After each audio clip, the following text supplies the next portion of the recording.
Ils sont au total 2168 militaires ivoiriens à faire valoir leur droit à la retraite de manière volontaire dans cette deuxième vague de départ. 3 officiers, 1460 sous-officiers et 705 soldats de rang. Familles et collègues des bénéficiaires étaient présents ce vendredi au 1er bataillon blindé d'Akwedo, à l'est d'Abidjan, pour la remise symbolique des chèques effectués par le ministre de la Défense. Dans le discours d'ouverture, le chef d'état-major général de l'armée ivoirienne a lancé un message fort aux nouveaux retraités en ces termes.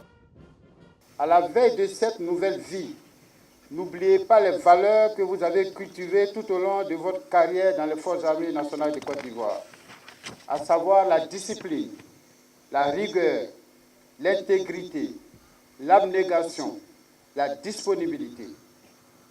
Ces qualités devront rester des repères pour vous.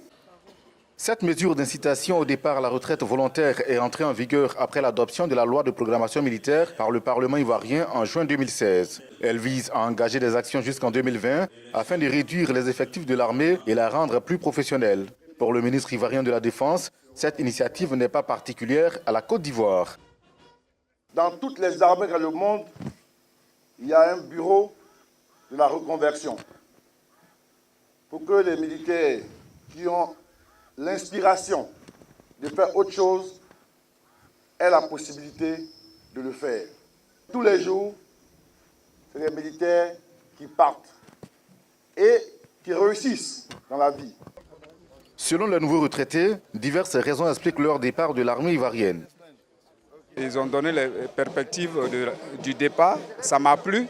Donc c'est pour cette raison que j'ai choisi le départ volontaire. Il y a 15 ans de service, il me reste 12 ans de service à faire. Donc quand je vois, j'ai vu que ça ne va pas m'arranger. Ces nouveaux départs portent à 3155 le nombre des militaires ivoiriens ayant choisi de faire valoir leur droit à la retraite de manière volontaire. Fin 2017, des dossiers de 991 militaires avaient déjà été retenus pour la phase pilote du projet.